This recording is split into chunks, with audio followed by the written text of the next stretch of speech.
Hello दोस्तों, subscribe कीजिए doctor Ranjeet Kumar Singh IAS channel को और साथ ही साथ बेल आइकन को भी दबाइए अपने आईएएस की प्रिपरेशन को द बेस्ट करने के लिए।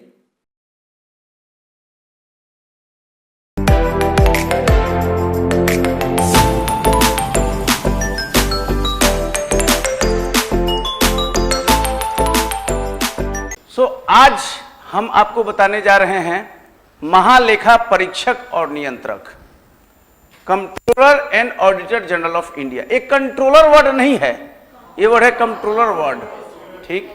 और एक कंपैरेटिव टेबल आपको दे रहे हैं यूपीएससी के साथ, और यकीन मानिए जितने भी फैक्ट हैं हमारे इस टेबल में लगभग शामिल हैं। अगर कुछ शामिल नहीं है तो एक्सेप्शन में मानिए या नॉन इंपॉर्टेंट मानिए, राइट। तो ये सारा मैटर आपका है, आपके पास आएगा।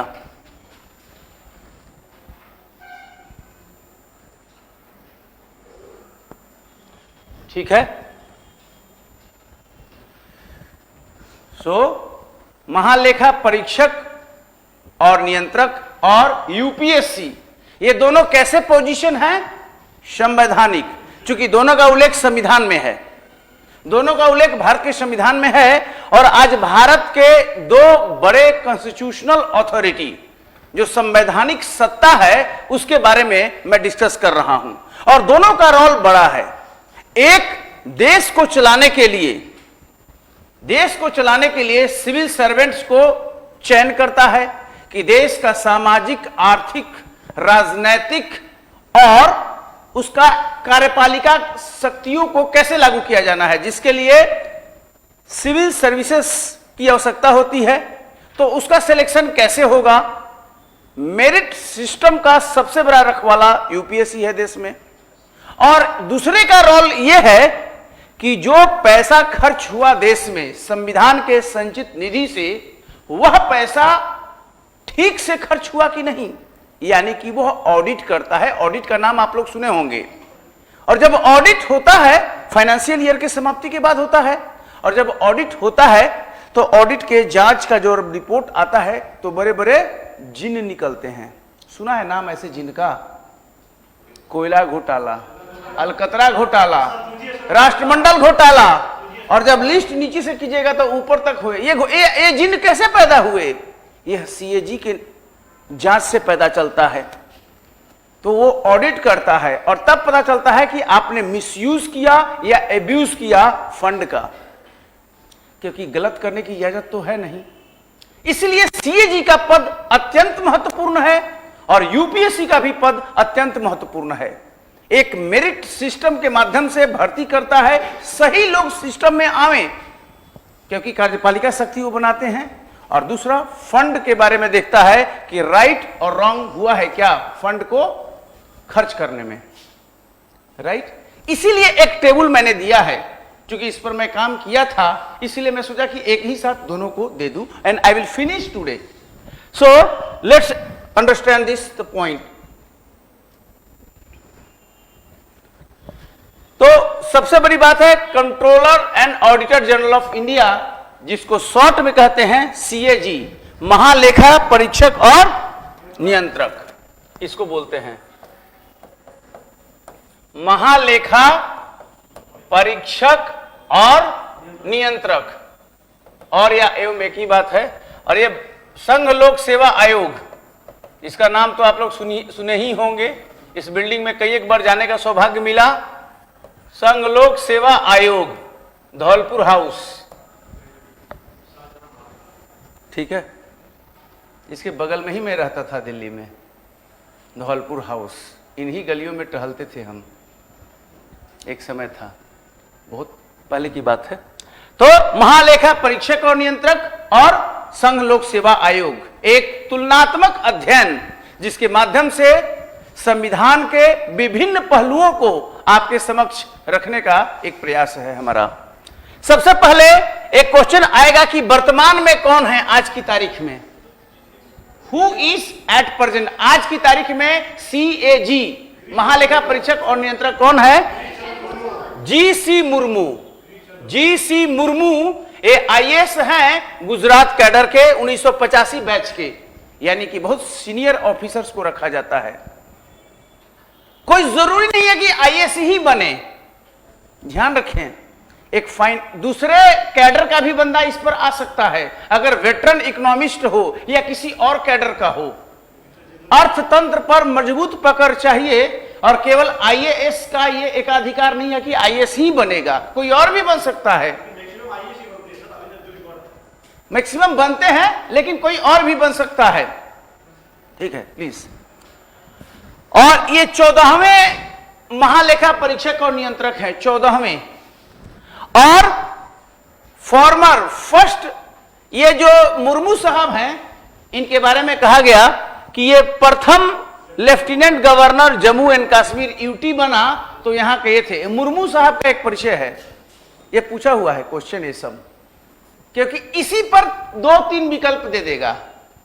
तो विकल्प क्या क्या दे सकता है जिससे कि रॉन्ग को आउट करने में मदद मिले। तो farmer first LG of Jammu and Kashmir, Jammu and Kashmir जो संघ शासित क्षेत्र बना, उसके प्रथम लेफ्टिनेंट गवर्नर, आज की तारीख में भूतपूर्व हैं, क्योंकि महालेखा परीक्षक और नियंत्रक हैं। अगर यूपीएससी की बात करें तो प्रदीप कुमार जोशी हैं, वर्तमान में प्रोफेसर एकेडमिक हैं। अब ये आईएएस भी बंदा बन सकता है।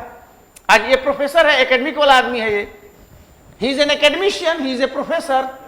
तो प्रोफेसर प्रदीप कुमार जोशी है ना, और मेंबर थे पहले, now appointed as chairman of UPSC. उस समय जब अपॉइंट हुए थे तो मैं ये वर्ड उस समय लिखा था, चेयरमैन यूपीएससी।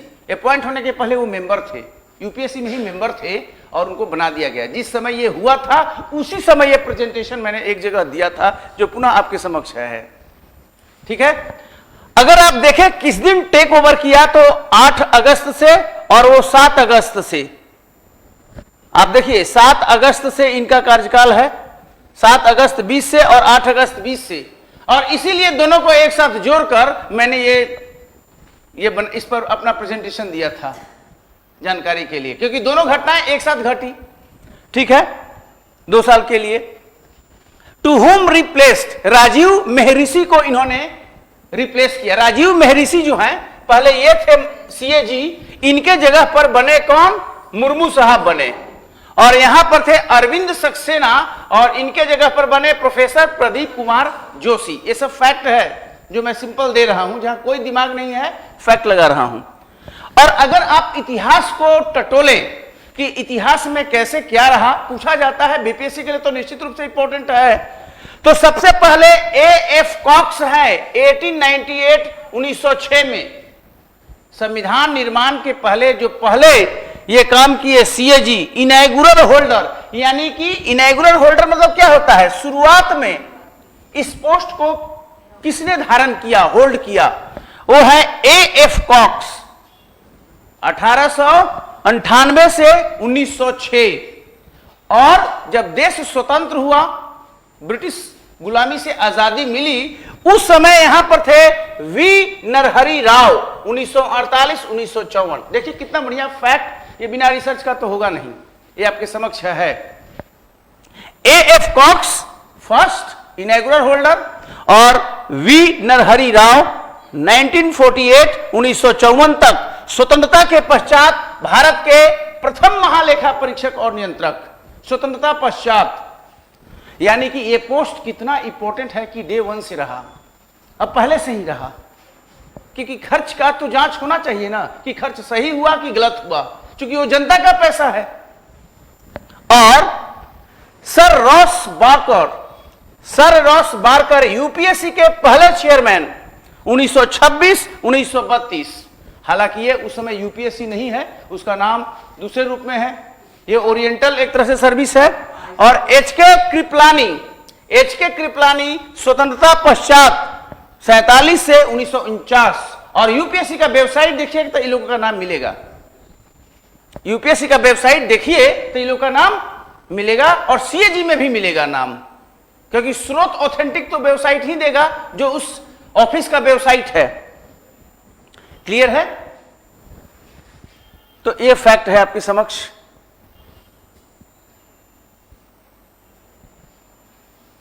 अगर आप देखें इस बात को कि कॉन्स्टिट्यूशनल अथॉरिटी है, संवैधानिक सत्ता है ये, और ये भी संवैधानिक सत्ता है। दोनों संवैधानिक सत्ता है।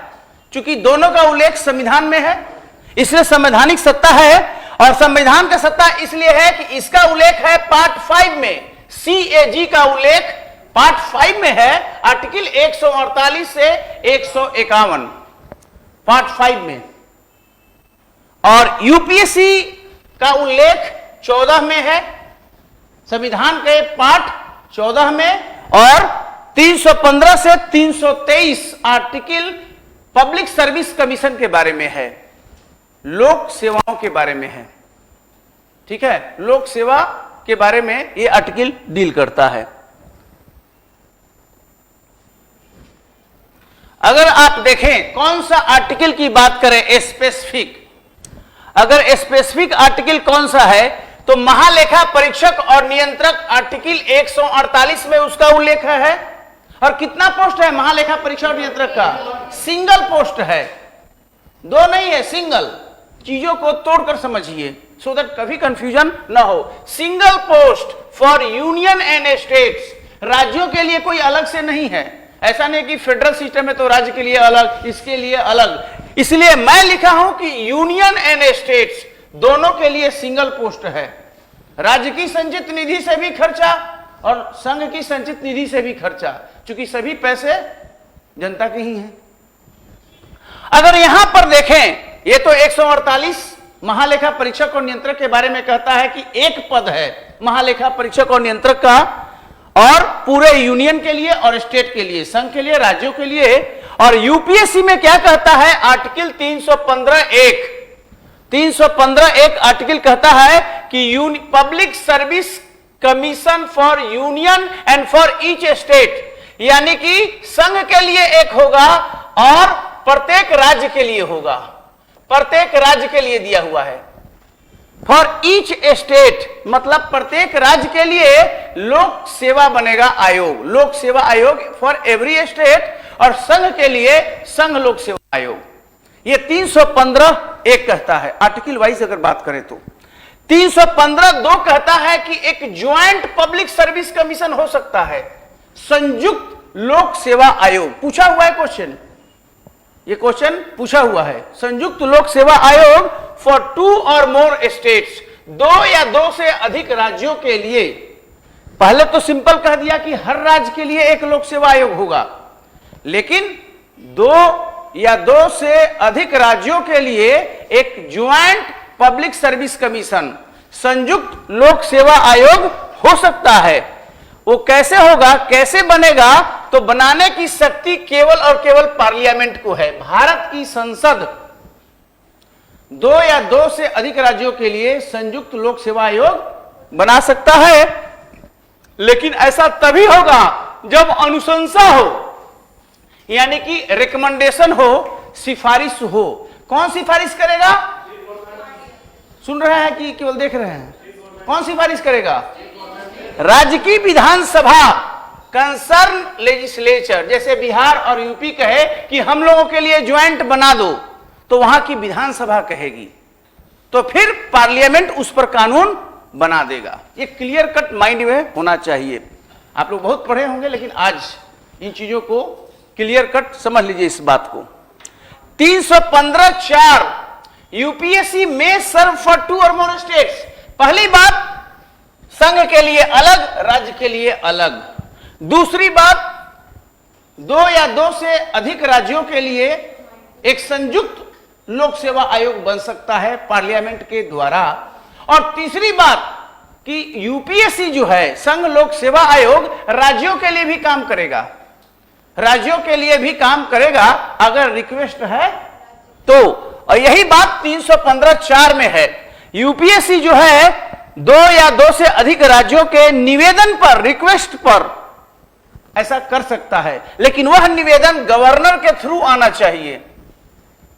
यूपीएससी राज्य के यहां जो रिक्रूटमेंट है स्टेट लेवल पर, राज्य स्तर पर जो भर्ती है, जैसे आप बीपीएससी कर रहे हैं, बीपीएससी बंद कर दे, बीपीएससी खत्म कर दो, मान लो कि भाई हमारा जो भी डिप्टी कलेक्टर है, डीएसपी है, उसकी नियुक्ति यूपीएससी करे, ऐसा वो कर सकता है अगर गवर्नर यहां से रिक्वेस्ट भेजे, यानी गवर्नर का रिक्वेस्ट राज्य मंत्री परिषद का निर्णय होगा और राष्ट्रपति की सहमति हो, अप्रूवल हो, राष्ट्रपति के अनुमति से ऐसा किया जा सकता है, गवर्नर के अनुशंसा पर, रिकमेंडेशन पर। क्लियर है और नॉट?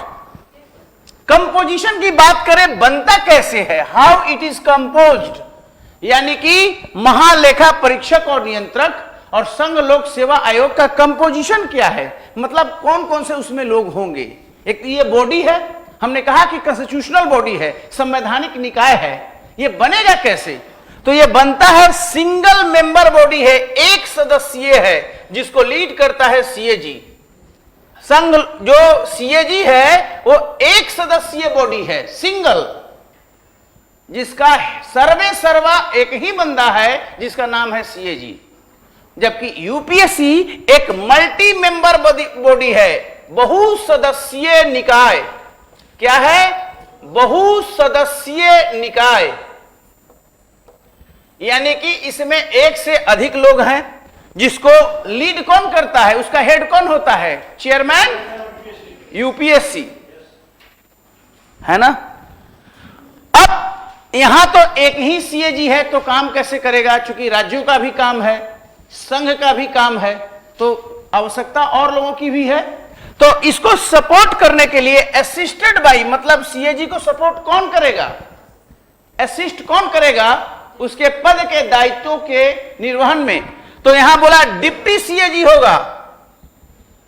प्रेजेंटली 7 है डिप्टी सीएजी, यानी deputy controller and auditor general 7 है, और ये सातों रिपोर्ट करता है सीएजी को, क्योंकि सीएजी तो ऑल इन ऑल है, तो 7 DAG है, deputy controller and auditor general. और यहां की अगर बात करें तो यह क्वेश्चन यूपीएससी में पूछा हुआ है, 8 से 10 सदस्य संख्या रहा है, 8 to 10, 8 भी हो सकता है, 9 भी हो सकता है, 10 भी हो सकता है, यूपीएससी चेयरमैन के अलावा।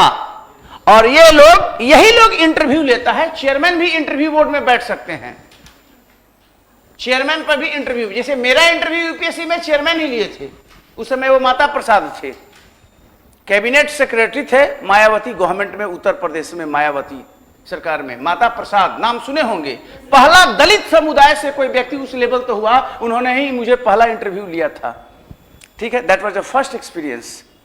सेकंड टाइम में जो इंटरव्यू लिए वो मेंबर थे डीपी अग्रवाल, बाद में वो भी चेयरमैन बने यूपीएससी के।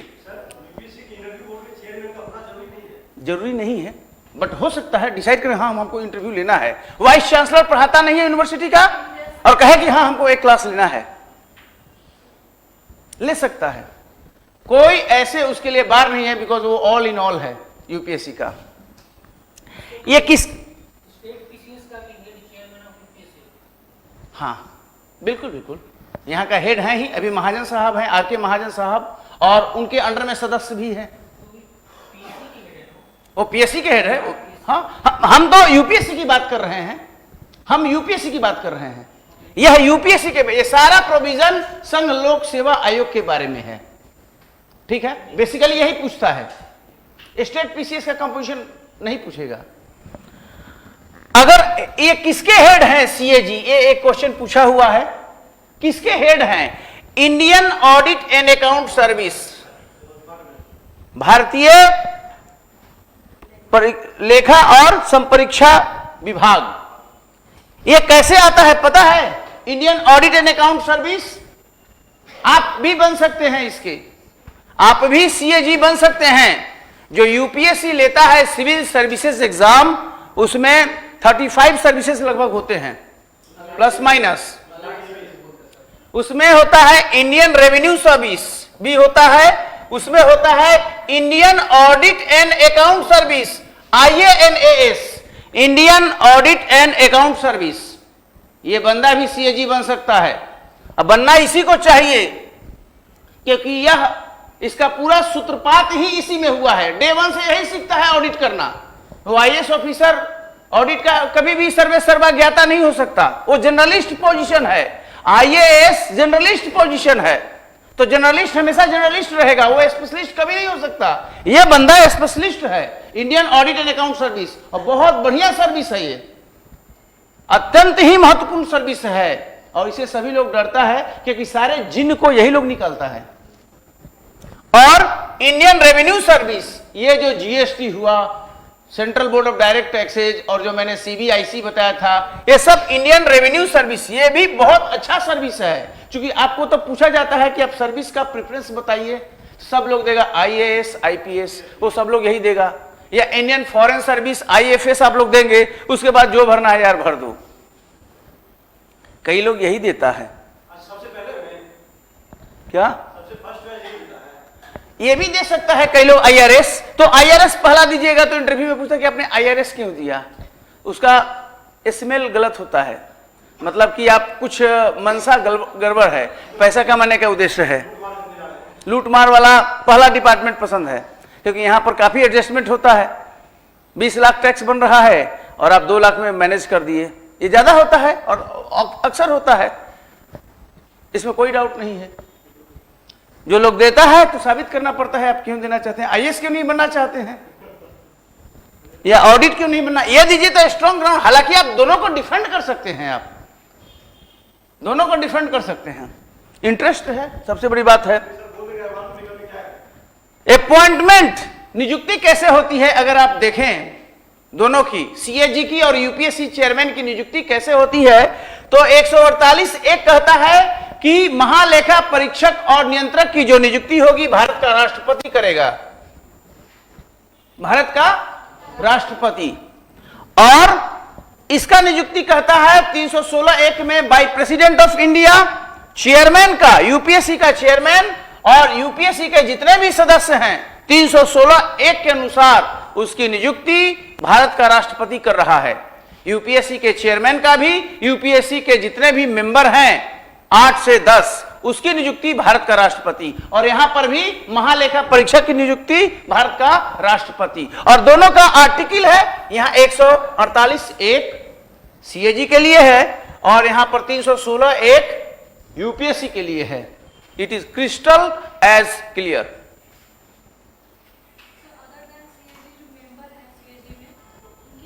सीएजी में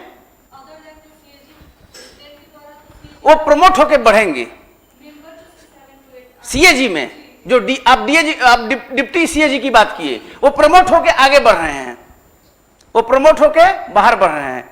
जैसे देखिए यहां पर डीएजी है, deputy auditor general, deputy auditor general, उसके बाद पीएजी प्रिंसिपल ऑडिट जनरल, यहां पर पटना में प्रिंसिपल ऑडिट जनरल है, पटना में, हर राज्य में मिलेगा प्रिंसिपल ऑडिटर जनरल। और यहां के बाद फिर डिप्टी सीएजी भी बनेंगे और फिर सीएजी भी है, यानी कि आपका सर्विस यही है, ये नहीं है, ये तो टैक्स वालों का सर्विस है, ये सर्विस है, कैडर यही है। ये जो प्रमोशन है डिप्टी सीएजी, वो कहां से आ रहा है, यहां से आ रहा है। आईएएस बहुत ही बेहतर क्लास है, इवन आईएएस से बेहतर है, मैं कहूं तो आईएएस से, क्योंकि आईएएस को 10 तरह का प्रेशर है, पॉलिटिकल प्रेशर है, बहुत कुछ मैनेज करना पड़ेगा, ये स्वतंत्र है, मालिक है, किसी की सुनता नहीं है, और किसी का कैरियर अगर वो गलत किया है तो ये ऑल इन ऑल है। Indian audit and account service, क्योंकि फंड की जांच कर रहा है, यह कोई भी बाहरी प्रभाव को स्वीकार नहीं करेगा, इसलिए यह फर्स्ट क्लास सर्विस में माना जाता है।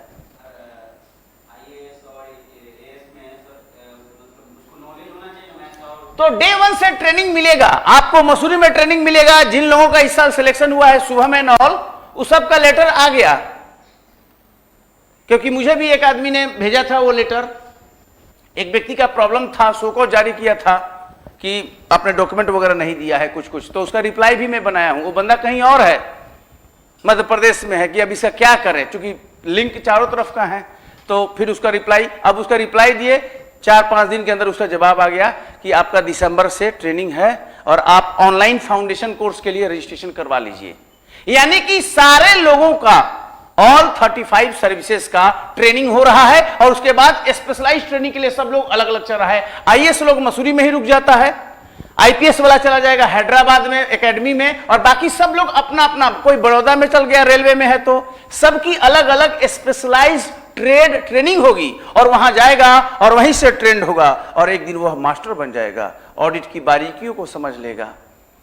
जैसे आप इंटरमीडिएट के बाद ग्रेजुएशन करते हैं, पीजी करते हैं, और पीजी के बाद आप मास्टर बना जाता है, मास्टर ऑफ आर्ट्स, इकोनॉमिक्स या पॉलिटिकल साइंस या हिस्ट्री मास्टर होते हैं ना आप, वो मास्टर करवा देता है। ये तो खैर किताबी मास्टर आप बनते हैं, नॉलेज रहे या नहीं डिग्री मिल जाती है, यहां तो रियली आपको बता दिया जाता है। इतना रिगरस ट्रेनिंग होता है आपका, कैसे ऑडिट पकड़ना है, कहां लूप होल्स पकड़ना है, कहां पर क्या करना है, ठीक है, ये सब बात है।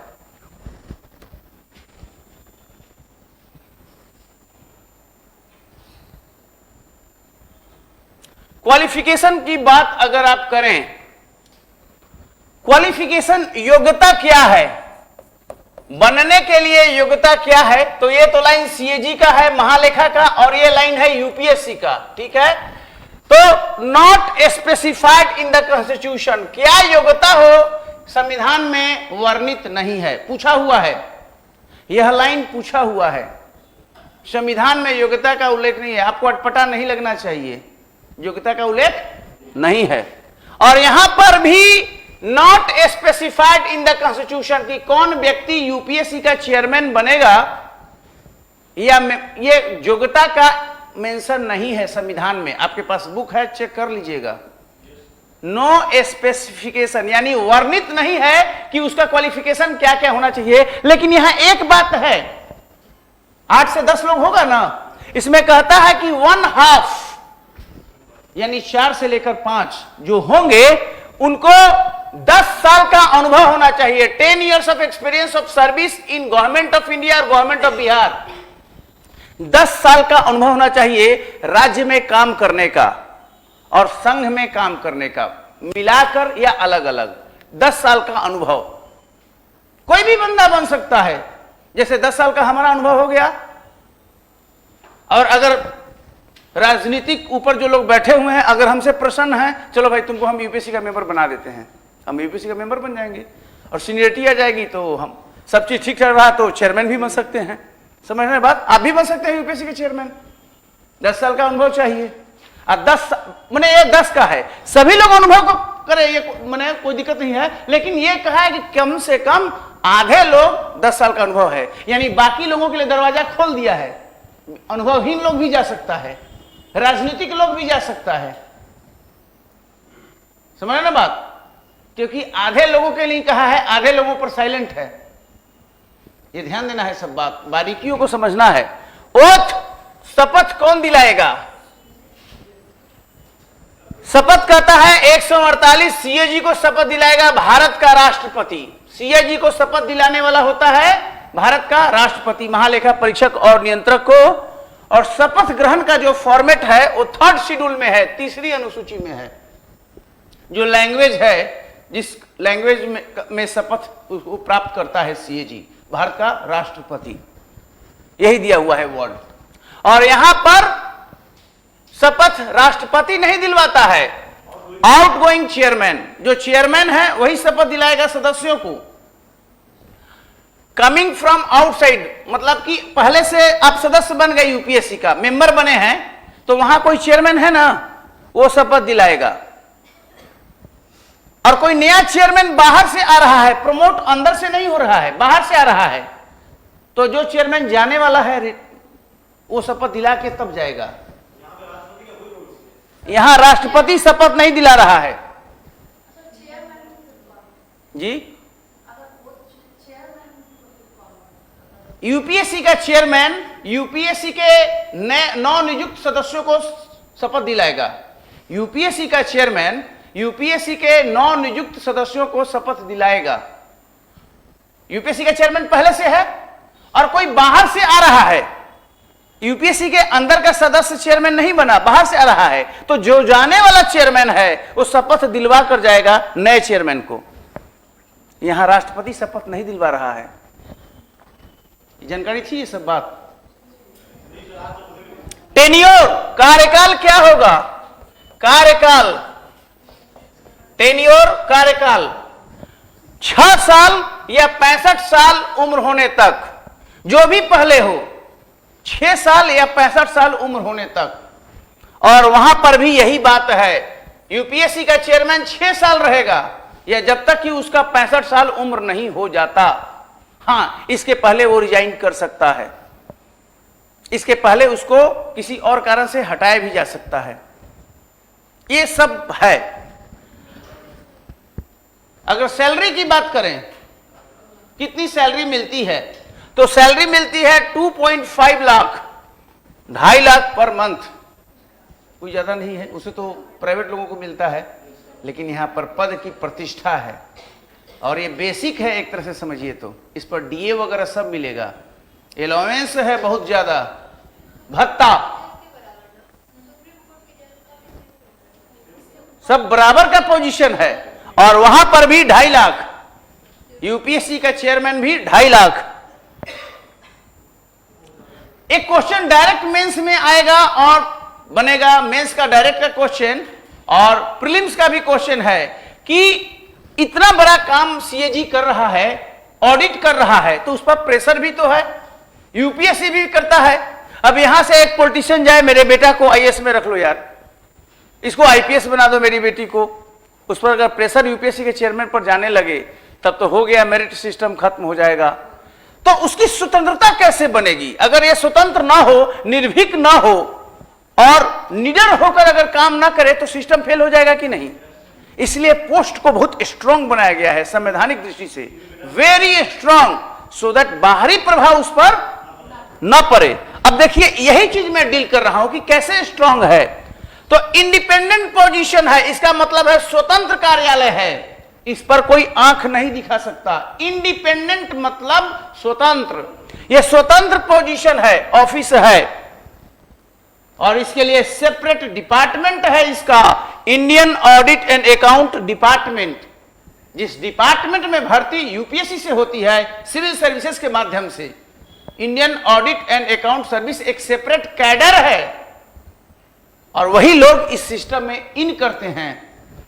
और यहां पर भी इंडिपेंडेंट ऑफिस है यूपीएससी का, संवैधानिक पद है और ये डेडिकेटेड यूपीएससी है यहां पर, जो बताता है कि एक स्वतंत्र कार्यालय है जो बाहरी प्रभाव से, राजनीतिक या अन्य प्रभावों से मुक्त है, फ्री है, तभी ये काम कर पाएगा, अदरवाइज कोलैप्स हो जाएगा।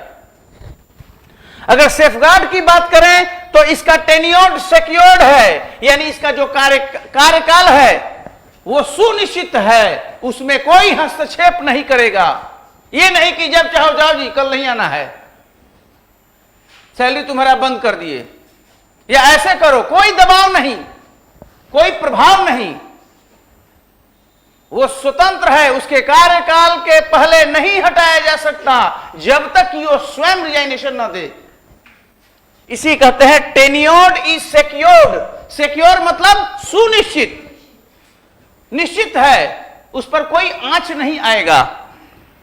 Does not hold office of the pleasure of the president, राष्ट्रपति के इच्छा से काम नहीं करेगा। राष्ट्रपति अप्रसन्न है, हट जाओ जी, जैसे गवर्नर का पोस्ट है, गवर्नर आज हैं, कल से नहीं रहिएगा जी। बिहार का गवर्नर है अभी, है ना, अब कह दे कि कल से नहीं आना है तो नहीं आएगा।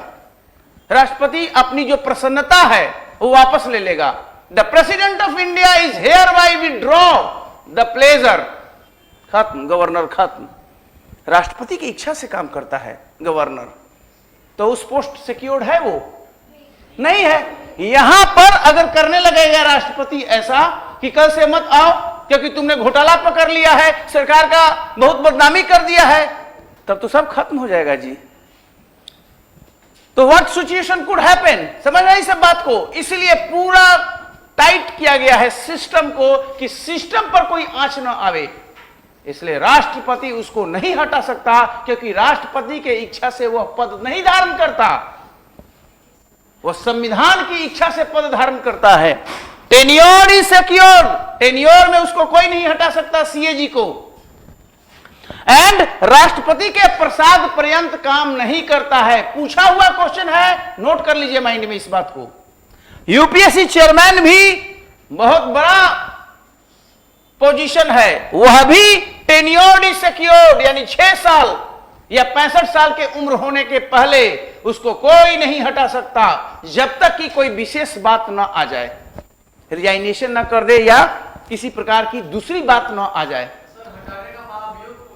और does not hold office to the president of India, राष्ट्रपति के प्रसाद पर्यंत वो काम नहीं करता। दोनों में तो आपको लगता है कि बहुत स्ट्रांग बैकअप दिया गया है, कॉन्स्टिट्यूशनल बैकअप दिया गया है, सो दैट वो स्वतंत्र होकर निर्भीक रूप से काम कर सके, पद के दायित्वों को निभा सके, प्रेशर में ना आए। अगर ऐसा हो गया तो क्या होगा, सब सेटिंग से होगा, ऐसा नहीं है। इसीलिए इनको सफिशिएंट बैकअप दिया गया है। आ रहा है, जो भी प्रश्न है उसके बाद ही तो आप पूछिएगा। देखिए, सेफगार्ड में अभी सेफगार्ड में डील कर रहा हूं कि रक्षोपाय क्या हैं, उसके पोस्ट को स्वतंत्र और निष्पक्ष बनाने के क्या क्या प्रावधान है। फुल क्वेश्चन है मेंस का, पीटी का भी क्वेश्चन है। तो इसमें अगला पॉइंट कहता है कि कैसे हटाओगे, रिमूवल, वर्ड रिमूवल है, इसमें वर्ड रिमूवल है, कैसे हटाओगे, सीएजी को कैसे हटाना है। तो सीएजी को हटाने के लिए 148(1) में प्रावधान है। सीएजी को हटाने का संवैधानिक प्रावधान संविधान के अनुच्छेद 148(1) में है और कहता है कि सीएजी को कौन हटाएगा, केवल और केवल पार्लियामेंट हटाएगा। तो राष्ट्रपति के प्रसाद पर्यंत यह काम नहीं करता है, केवल पार्लियामेंट हटाएगा और पार्लियामेंट हटाएगा उसी तरीके से जैसे सुप्रीम कोर्ट और हाई कोर्ट के जज को हटाया जाता है। अब समझिए कितनी बड़ी बात है, आज तक कोई जज तो हटा नहीं सुप्रीम कोर्ट हाई कोर्ट का, आना कोई सीएजी हटा। ये इतनी बड़ी प्रक्रिया है कि ये स्टार्ट भी हो जाए तो बीच में ही अपूर्ण खत्म हो जाती है। पूरा हो जाएगा तब ना, प्रक्रिया है, हटाने का नियम तो है ही, लेकिन इतनी जटिल प्रक्रिया है कि वो कभी हो नहीं पाता। इसलिए स्वतंत्र भारत के इतिहास में ऐसा कभी नहीं हुआ। और हटाने का ग्राउंड वही है, साबित कदाचार या दुर्व्यवहार, साबित कदाचार या दुर्व्यवहार, प्रूव्ड मिसबिहेवियर, या फिर इनकैपेसिटी, अक्षमता, अक्षमता, जो जज के लिए भी यही ग्राउंड है हटाने के लिए। जिस ग्राउंड पर जज हटेगा सुप्रीम कोर्ट का, जिस तरीके से सुप्रीम कोर्ट का जज हटेगा, उसी तरीके से सीएजी भी हटेगा, उसी ग्राउंड पर सीएजी भी हटेगा। यानी जज को हटाने का तरीका और सीएजी को हटाने का तरीका और ग्राउंड सेम। यह बताता है कि इसका पोजीशन कितना सेफगार्ड किया गया है, कितना इंडिपेंडेंट पोजीशन है, सो दैट उस पर बाहरी प्रभाव न काम कर सके कि तुम हमारा बात नहीं मानोगे, कल तुमको सीएजी पद से हटा देंगे। Not happen, it can not happen. कितने बड़े माइंड वाले लोग थे संविधान निर्माता। कल्पना कीजिए 1949 में कितना कम विकास की उस समय बात थी और कितनी बड़ी बड़ी बातों को उन्होंने सोच लिया। आज आपको कितना बड़ा लगता है कि कितना स्ट्रांग पोजीशन बनाया गया है। अदरवाइज ध्वस्त हो जाए सिस्टम, मिट्टी में मिल जाए देश का संविधान, अगर ऐसा ना हो तो। लेकिन उन्होंने 1949 में ही इस बात को कल्पना कर लिया था कि भैया सीएजी को तो बहुत स्ट्रांग बनाना पड़ेगा, नहीं तो खर्च का हिसाब किताब बहुत मुश्किल हो जाएगा। जनता का पैसा है, it is a public purse, Bharat की संचित निधि, और उसे जो भी खर्चा हो जाएगा उसका तो पूरा सर्जरी होना चाहिए, पोस्टमार्टम होना चाहिए, खर्च सही हुआ या गलत हुआ। बात आई है यूपीएससी का, जिसके लिए आप सभी प्रयासरत रहते हैं, चाहे बीपी जो भी है, पब्लिक सर्विस कमीशन। यहां से अगर रॉन्ग एंट्री हो गई, गलत एंट्री प्रवेश कर गया यूपीएससी में, देश ध्वस्त हो जाएगा। कार्यपालिका चलाएगा कौन? और मैं बता दूं, ज्वाइंट सेक्रेटरी और डिप्टी सेक्रेटरी की भर्ती कर रहा है, क्योंकि यूपीएससी के माध्यम से जिस टैलेंट की जरूरत है देश के विकास के लिए नरेंद्र मोदी की सरकार को, वैसा नहीं मिल रहा है। जिस रूप में आईएएस की आवश्यकता है देश के विकास के लिए, जो टेक्निकल खासकर चीजें हैं, वैसा नहीं मिल रहा है। इसलिए ओपन कर दिया है, विप्रो वाला भी आ सकता है, रिलायंस वाला भी आ सकता है, कोई भी आ सकता है, कोई भी अप्लाई कर सकता है, प्राइवेट पब्लिक या मिक्स। और इतना पोजीशन निकाला है, अभी वेबसाइट पर अपलोड है यूपीएससी का, ज्वाइंट सेक्रेटरी और डिप्टी सेक्रेटरी के लिए मांगा है, देश की सेवा दीजिए। और जो ज्वाइंट सेक्रेटरी बनेगा उसको आईएएस भी रिपोर्ट करेगा। खोज है, मेधा की पहचान है। एक गोल्ड मेडल मिलता है तो सब लोग उसको आरती दिखाने लग जाते हैं देश में, क्योंकि देश में हमारा है नहीं वैसा टैलेंट, स्पोर्ट्स टैलेंट। कितना होता है, एक बंदा ने अभी ओलंपिक में गोल्ड मेडल जीता, पहला वाला, लगा कि प्रेसिडेंट, प्राइम मिनिस्टर, सब लोग लगा है कि कुछ नया चीज हो गया, जबकि चाइना में सामान्य सी बात है। कितना गोल्ड मेडल जीता है, कॉमन है, आदि हो चुके हैं गोल्ड जीतने का। हमारे देश में वैसा नहीं है। वैसे ही यहां पर टैलेंट की कमी है, या टैलेंट है तो हम पहचान नहीं पा रहे हैं। कहीं ना कहीं यूपीएससी बीपीएससी चुनने की प्रणाली में भी देखना होगा कि राइट कैंडिडेट, क्योंकि जब सिस्टम में आएंगे तो सिस्टम में जो सड़े हुए अंडे हैं वो नए अंडे को भी बर्बाद कर देंगे, स्पॉइल कर देंगे। और आप कैसे अपना, आज तो कहोगे देश का सेवा करना है सर, हम इंटरव्यू में बड़ी बड़ी बातें होंगी, जब आप सिस्टम में जाओगे तो सिस्टम इस तरह से गिरफ्त कर लेगा कि उसी मोड में आप भी चलोगे, कोई ऑप्शन नहीं मिलेगा आपको, क्योंकि सिस्टम उसी रूप में है। इसी सिस्टम में एक से एक लोग निकलते हैं। टीएन सेशन का नाम देखिए, सुधार दिया चुनाव आयोग को, खैरनार है। एक बंदा हरियाणा में है जो साल भर में 2 बार ट्रांसफर होता है उसका। हाँ, तो एक से एक लोग मिलेगा जिन्होंने अपने कर दिया, अपने वजूद से उन्होंने कायम रखा है, सुधार दिया सिस्टम में। मैं एग्जाम्पल दूंगा बिहार बोर्ड का ही। बिहार स्कूल एग्जामिनेशन बोर्ड में ये घोटाला वो घोटाला सब चीज 16 तक होता था, और 17 से एक आईएएस ऑफिसर के हाथ में कमान पड़ी, और उसके बाद 17 से कोई न्यूज बना ही नहीं। 17, 18, 19, 20, 21, 5 साल देश का पहला बोर्ड बन गया, सबसे पहले परीक्षा देने वाला आदमी चाहिए। सब आदमी तो वही है, कौन प्रशासन सही ढंग से करता है। एक से एक लोग टैलेंटेड लोग हैं। अब उसकी सेवा आप लेना चाहते हैं कि नहीं, अदरवाइज कई लोग साइडलाइन भी रहते हैं, डस्टबिन में डाल के रखेगा। समझना बात। यूपीएससी में भी देखना होगा, आज इंजीनियर का सबसे ज्यादा हो रहा है, सबसे ज्यादा इंजीनियर्स हो रहे हैं। कहीं सोचना पड़ेगा कि ऐसा क्यों है, हिंदी माध्यम वाला कम हो रहा है तो ऐसा क्यों है। सब सोचने का बात है, और सबके पीछे लॉजिक है और रीजनिंग है। आधे अधूरे पढ़ाई से कोई सफलता नहीं मिलेगी, ना बीपीएससी ना यूपीएससी, जब तक ग्रिप ना लें। कई लोग कहेंगे कि पॉलिटी में कम क्वेश्चन आता है, छोड़ दो, वह पहले ही आउट है वो बंदा है। पॉलिटी करने जा रहे हो यार, सरकार बन के सरकार का हिस्सा बनोगे तो पॉलिटी ही करोगे आप कॉन्स्टिट्यूशन ही डील करोगे।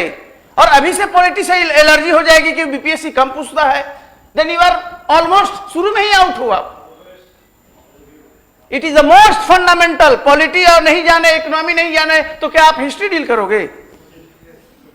यही तो करना है, इकोनॉमी और पॉलिटी और constitution. But people don't understand, इसलिए इस रेस में आप एक दिन अकेले रह जाते हैं। ध्यान रखिए, और आप रेस में नंबर 1 बने रहें, इसके लिए जो सजगता और मेहनत की आवश्यकता है, इसके लिए मैं बार बार बोलता हूं, क्योंकि मैं जानता हूं कि मेहनत क्या चीज होता है। हवा में नहीं बोल रहा हूं, जो मेहनत मैंने जीवन में, अपने जीवन में जो मेहनत किया है, वो मेहनत के आधार पर बोलता हूं कि यूपीएससी क्या मेहनत खोजता है, चाहे बीपीएससी, क्योंकि लाखों लाख आपके कंपटीटर हैं और उनको बीट करना है आपको। उसके लिए आउटस्टैंडिंग परफॉर्मेंस देना पड़ेगा आपको, असाधारण मेहनत करना पड़ेगा, और सोच को बदलना पड़ेगा। वो क्या कहता है ये क्या होगा, उससे नहीं मतलब है। और एक बार कर लिए तो कोई जरूरी नहीं है दूसरा बार। शुभम नंबर 1 टॉपर हैं, हो सकता है अगले बार दे तो प्रीलिम्स क्लियर ना हो। You never know,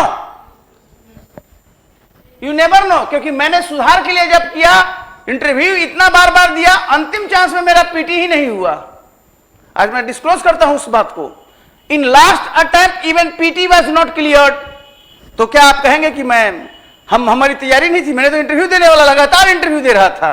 it is highly uncertain, UPSC BPSC highly uncertain.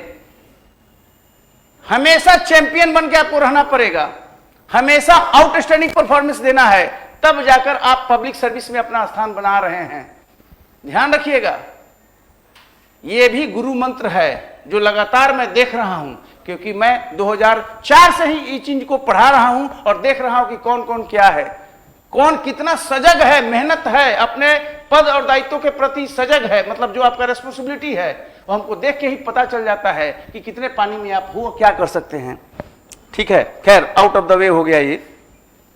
Removal, आप यहां कौन सीएजी हटाएगा? सीएजी को पार्लियामेंट हटा रहा है और उसी तरीके से हटा रहा है, यानी यहां भी राष्ट्रपति का एक ऑर्डर निकलेगा, फॉर्मल ऑर्डर उसी तरीके से।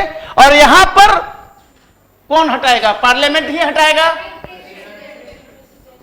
प्रेसिडेंट हटाएगा। प्रेसिडेंट तो इसको भी हटाएगा, एक ऑर्डर निकालेगा, हटाने का ऑर्डर प्रेसिडेंट हटाएगा। यहां पर प्रेसिडेंट हटाएगा इसको, president of India, supreme court के इंक्वायरी पर। यहां पर इंक्वायरी कौन कर रहा है? Supreme court. और इसको हटाने का ग्राउंड 3 है।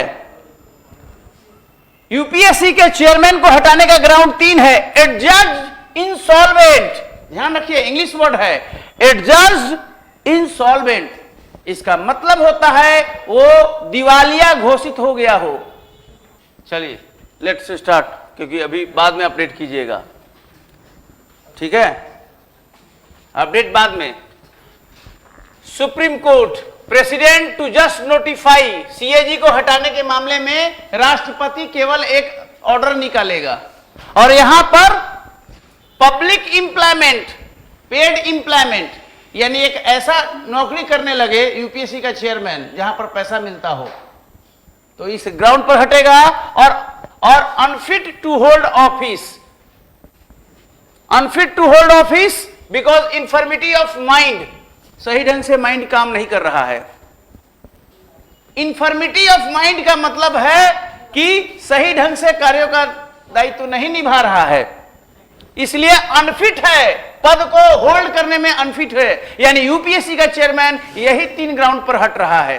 दिवालिया हो गया हो, या फिर किसी पेड एम्प्लॉयमेंट को धारण कर लिया हो, या फिर मानसिक रूप से योग्य नहीं हो। ये संविधान में दिया हुआ है। और कैसे हटेगा? ये 317(2) में दिया हुआ है, 317(2) में दिया हुआ है। बाय प्रेसिडेंट, राष्ट्रपति हटाएगा। On advice of supreme court of India after conduct of inquiry, या एक जांच होगा, एक इंक्वायरी होगी, वह इंक्वायरी सुप्रीम कोर्ट करेगा। अगर इंक्वायरी में यह बात साबित हो गई कि यह जो 3 कंडीशन है मैं बताया, इन तीनों कंडीशन में कोई ना कोई साबित हो रहा है, देन यूपीएससी का चेयरमैन हट जाएगा सुप्रीम कोर्ट के इंक्वायरी के बाद, और राष्ट्रपति आदेश निकाल देगा। एक मैंने बताया इंसॉल्वेंट है, दिवालिया हो गया हो। दूसरा है पेड एम्प्लॉयमेंट धारण किया हो, कोई जॉब पकड़ लिया हो। और तीसरा है कि मानसिक रूप से सक्षम नहीं हो पद के दायित्वों को कार्य करने में, होल्ड करने में। किस समय मानसिकता डाउन हो जाए, आपको पता है कि अगला मानसिकता आपका क्या होगा? डू यू नो कब क्या परिस्थिति बन जाए? ये दिया हुआ है और ये डे 1 से है, संविधान संशोधन के माध्यम से ये नहीं है, डे 1 से है। सेफगार्ड की ही बात हो रही है। No variation in his salary and right, उसके जो सैलरी है, जो उसके अधिकार हैं, उसको आप कम नहीं कर सकते। अगर कम करेंगे तो ये काम कर ही नहीं पाएगा। सीएजी कर पाएगा? बोला कि ज्यादा हम टाइट काम करेंगे, स्ट्रॉन्ग काम करेंगे तो हमारा सैलरी घटा देगा, तो कैसे काम चलेगा? ऐसा नहीं है। उसके पद पर रहने के दौरान उसके जो पावर हैं, संवैधानिक अधिकार हैं, जो उसके सैलरी है, उसमें वेरिएशन नहीं की जा सकती है। सैलरी बढ़ जाए ठीक है, घटेगा नहीं, बढ़ाओ स्वागत है, बढ़ता ही है। During tenure to his disadvantage, जिससे वह लॉस में हो जाए, ऐसा नहीं होगा। यहां पर भी वही बात है यूपीएससी का, तभी तो ये लोग स्वतंत्र होकर काम कर पाएगा, निर्भीक होकर। ये बताता है कि सेफगार्ड क्या है। सैलरी एंड सर्विस कंडीशन कौन फिक्स करता है? पूछा हुआ है पीटी में। पार्लियामेंट करता है, लेकिन यहां पर पार्लियामेंट नहीं करता यूपीएससी के चेयरमैन और मेंबर का, यहां पर भारत का राष्ट्रपति करता है। अंतर देखिए दोनों में। इसी अंतर के लिए यह टेबल आपके समक्ष है। सीएजी का सैलरी सर्विस कंडीशन पार्लियामेंट करता है, यूपीएससी के मामले में यह काम प्रेसिडेंट ऑफ इंडिया करता है। अब ऐसा क्यों है? संविधान में ऐसा ही है डे वन से।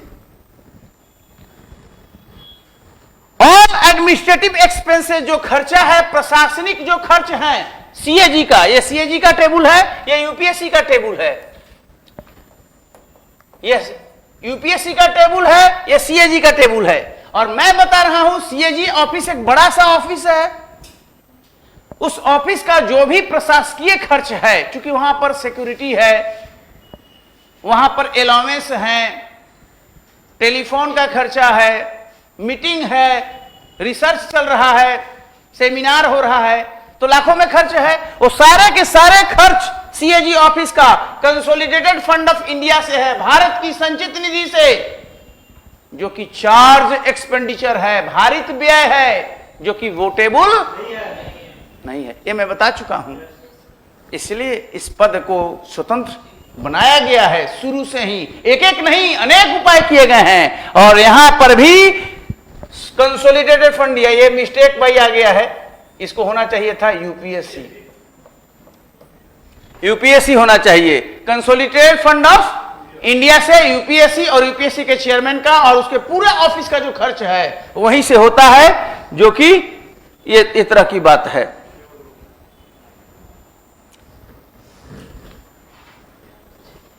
ठीक है। अब देखिए पोस्ट रिटायरमेंट, रिटायर हो गए आप, रिटायर के बाद यार थोड़ा सा ज्यादा ऑडिट मत करो, थोड़ा सा ज्यादा सर्जरी नहीं करना है, नहीं तो एक से एक घोटाला निकल जाएगा। रिटायर कर जाओगे तो अच्छा पोजीशन हम दे देंगे, गवर्नर बना देंगे कहीं पर, या कुछ और बना देंगे, ये सब बना देंगे, कोई एक पोस्ट दे देंगे, तुम्हारा जीवन भर चलता रहेगा। ये लॉलीपॉप नहीं चलेगा।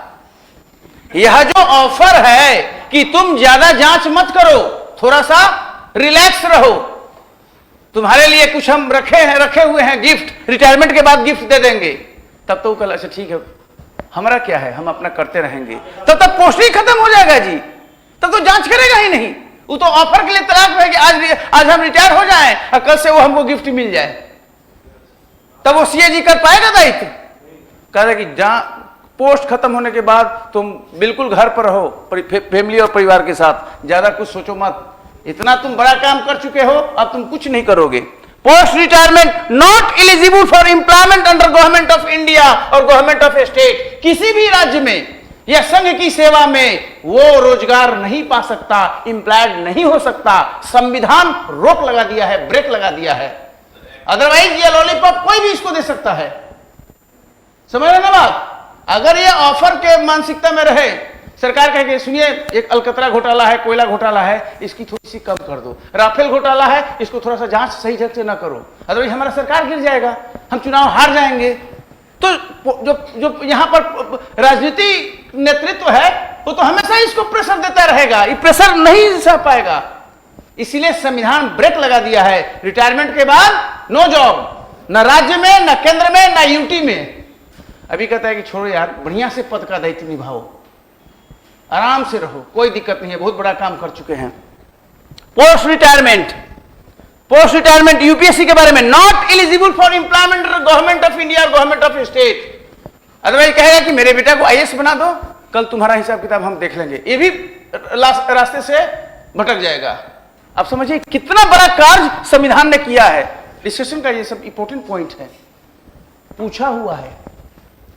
अब भले ही क्वेश्चन पर नजर ना पड़ा हो, आपका समझ आना इस बात को।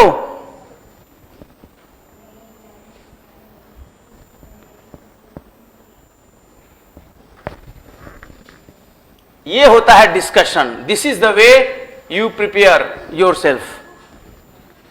सीएजी रहा है ना, रिजाइन करे या रिटायर हो जाए एक ही बात है, रिजाइन या रिटायर एक ही बात है।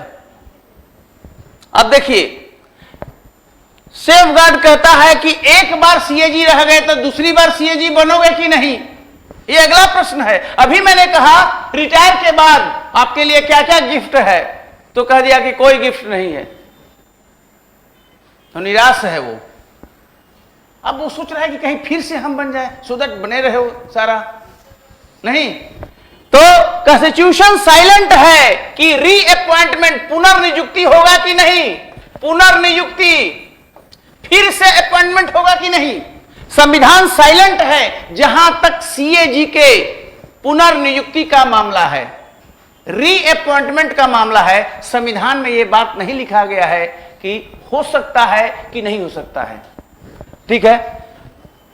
अब यहां पर but not eligible for employment under government of India, government of state, ऐसा केस हिस्ट्री भी नहीं है। आज तक कोई भी सीएजी पुनः सीएजी नहीं बना सेकेंड टाइम, ऐसा कोई केस हिस्ट्री भी नहीं।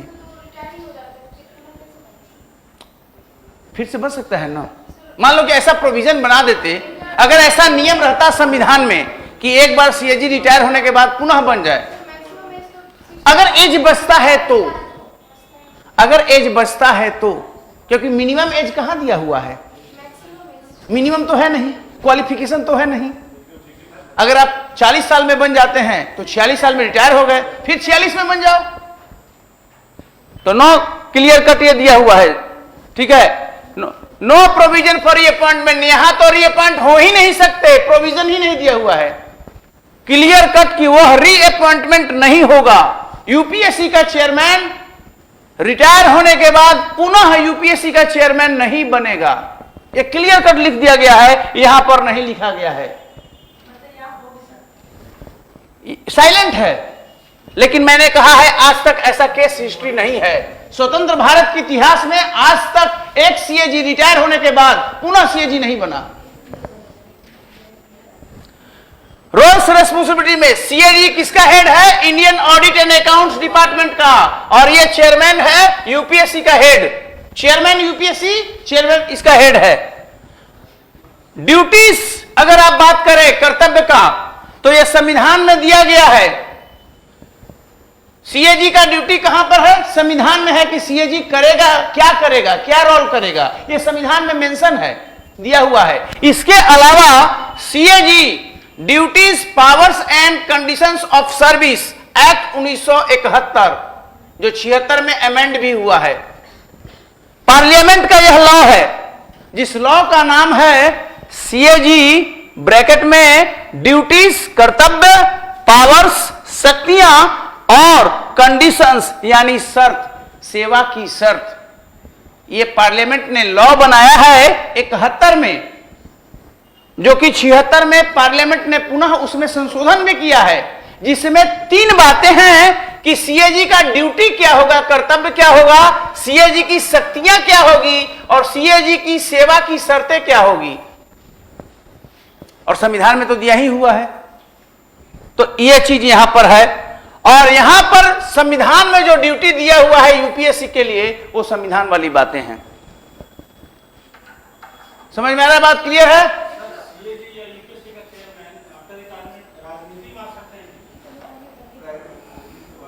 सेवा की बात है, सरकार की सेवा में नहीं आएगा, और मैं थोड़े बोल रहा हूं, आप मंदिर का पुजारी बन जाओ, आप एमपी एमएलए, वो कहां मना किया गया है, सरकार की सेवा में नहीं आएंगे आप, जहां पर पेड एम्प्लॉयमेंट की बात है।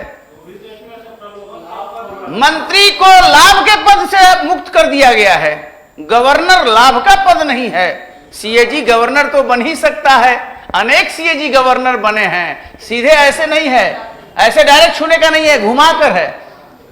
सीएजी गवर्नर तो बने ही हैं, अनेक केस हैं।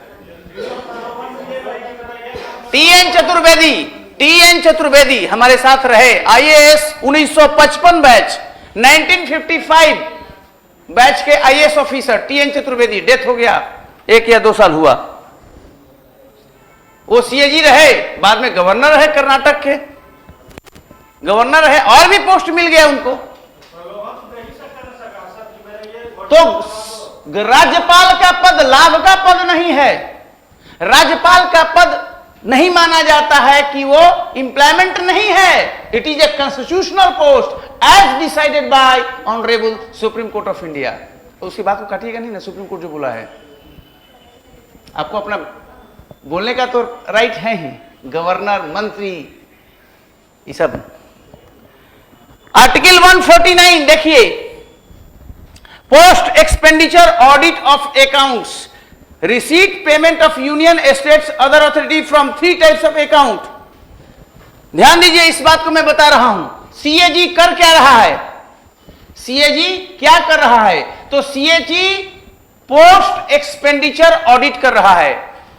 पोस्ट एक्सपेंडिचर ऑडिट का मतलब होता है एक बार जब खर्च हो गया, वित्त वर्ष बीत गया, 31 मार्च को वित्त वर्ष बीत जाता है, अब सीएजी के लोग तैयार हो जाए, चलो जी अब धावा बोलिए, अब अपना काम शुरू कीजिए, तब सीएजी लग जाएगा। अब बिहार में जो यहीं पर है सीएजी आर ब्लॉक के पास, पूरा बिहार सरकार और जितना सेंट्रल गवर्नमेंट का है सब जगह टीम भेजेगा, ऑडिट करो, 15 दिन रहता है, ऑडिट करके सीधे रिपोर्ट देता है दिल्ली में, दिल्ली वाला, और सीएजी सीधे राष्ट्रपति को अपना रिपोर्ट दे देगा, और तब राष्ट्रपति, और राज्य वाला है तो गवर्नर को दे देगा, और तब गवर्नर बताएगा, और जब वो रखा जाएगा हाउस में, तो हाउस में रखा जाएगा तो क्लियर कट सबको पता चल जाएगा, तब पता चल गया ये घोटाला हुआ है, ये घोटाला हुआ है, ये घोटाला हुआ है।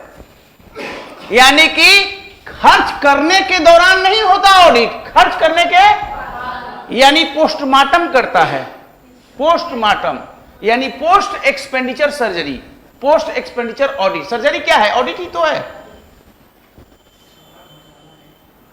और तब सब घोटाला वहां से सामने आता है जितना भी आप सुने हैं। इसलिए ऑडिट का कितना बड़ा रोल है, कितना बड़ा रोल है ये जानिए, कि आप सही किए हैं, क्या किए हैं। और 3 तरह का ऑडिट होता है तीनों अकाउंट में। कंसोलिडेटेड फंड ऑफ इंडिया का भी ऑडिट होगा कि जो पैसा आया वो सही से आया कि नहीं उस फंड में, निधि में, और जो निकला वहां से पैसा खर्च हुआ वो सही से हुआ कि नहीं। कंटीजेंसी फंड ऑफ इंडिया भी है और पब्लिक अकाउंट्स ऑफ इंडिया भी है। 3 मैंने बताया था ना, consolidated fund of India, contingency fund of India and public accounts of India, 267 और 266, इस सब में प्रावधान है। तीनों के रिसीट यानी कितनी उसमें आय हुई और कितना पेमेंट हुआ, ये सब का ऑडिट सीएजी करता है खर्च होने के पश्चात। तो ये इंपॉर्टेंट है। और यहां पर ये क्या करता है, यूपीएससी का काम क्या करता है, वो आपको बताने की जरूरत नहीं है, ये आप लोग शुरू से ही जान जाते हैं। यूपीएससी बीपीएससी क्या करता है, तो भर्ती करता है, रिक्रूटमेंट इसका मेन काम है, रिक्रूटमेंट यानी भर्ती करना। Conducts examination for all India services, IAS, IPS और इंडियन फॉरेस्ट सर्विस, भारतीय वन सेवा, ये ऑल इंडिया सर्विसेज 3 हैं। बाकी central services IRS, IANS, Indian revenue service IRS, Indian railway and account service, 35 तरह की सेवाएं हैं, वो सेंट्रल सर्विसेज हो गया। कुछ public services of UTs, Ladakh का हो गया, पांडिचेरी का हो गया, दिल्ली का हो गया, जो यूटी है उसकी नियुक्ति भी यूपीएससी करता है। यूटी में है, उसका तो अलग से नहीं है, यहां तो राज्यों का उल्लेख है, तो यूटी के लिए भी वो काम करेगा। इंडिया सर्विस और सेंट्रल सर्विस में क्या डिफरेंस? जी, इंडिया सर्विसेज और सेंट्रल सर्विस में डिफरेंस, इंडिया सर्विसेज और सेंट्रल सर्विसेज में डिफरेंस क्या है? ये सब इंडिया सर्विसेज की बात है। इंडिया सर्विसेज सब क्या है, अब बताइए, अलग से कुछ है तो क्या है? यहां लिखा नहीं हुआ है ऐसा कुछ। इंडिया सर्विसेज कहां है? All India services, Akhil Bharatiya सेवाएं, जिसके लोग सेंट्रल गवर्नमेंट में भी काम करते हैं और राज्यों में भी काम करते हैं। जैसे आईएएस कैडर अलॉट हो गया, बिहार कैडर, और यहां से सेंटर जाएगा डेपुटेशन पर, मूल कैडर अलॉट हो गया, कोई ना कोई राज्य मिल गया, और केंद्र को भी तो चाहिए आईएएस ऑफिसर, यहां से डेपुटेशन पर बुलाएगा, प्रतिनियुक्ति पर। तो ऑल इंडिया सर्विसेज वैसे ऑफिसर जो केंद्र में भी काम करते हैं और राज्य में भी काम करते हैं। और all India services Akhil Bharatiya सेवाएं 3 है, भारतीय प्रशासनिक सेवा आईएएस, भारतीय पुलिस सेवा आईपीएस और भारतीय वन सेवा आईएफएस, और तीनों का जो पीटी होता है यूपीएससी से कवर हो रहा है। वो सेंट्रल सर्विसेज का एग्जाम, वो अलग होता है, यूपीएससी ले लेता है, सिविल सर्विसेज का पार्ट नहीं है। सिविल सर्विसेज यूपीएससी बहुत लेता है, भारतीय सांख्यिकी सेवा, भारतीय इंजीनियरिंग सेवा, एनडीए, सीडीएस, बहुत से एग्जाम यूपीएससी लेता है। उसका काम ही है भर्ती, रिक्रूटमेंट, ठीक है। इसलिए जो टैग वो लग जाता है तो इंपॉर्टेंट होता है। ज्वाइंट रिक्रूटमेंट भी करेगा अगर दो या दो से अधिक राज्य ऐसा चाहते हैं तो, जो मैंने उल्लेख पहले किया है। यूपीएससी का काम राज्यों के लिए चयन भी करना है, अगर वो चाहते हैं कि हमारा अलग से पीसीएस ना हो, वही करे।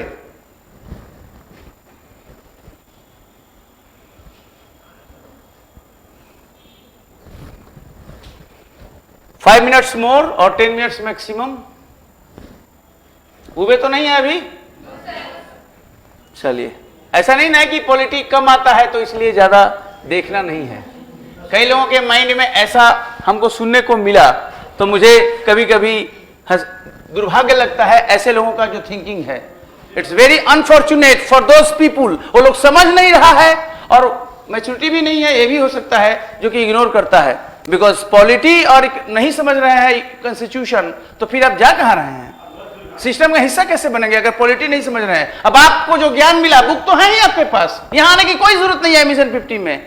लेकिन यहां पर जो ज्ञान के जो चक्षु खुले हैं, उससे आपको सब चीज रिफर्बिश हो गया, माइंड एकदम क्लियर कट हो गया है। क्या आवश्यकता यहीं पर पड़ती है, चीजों को एकदम क्लियर होना चाहिए।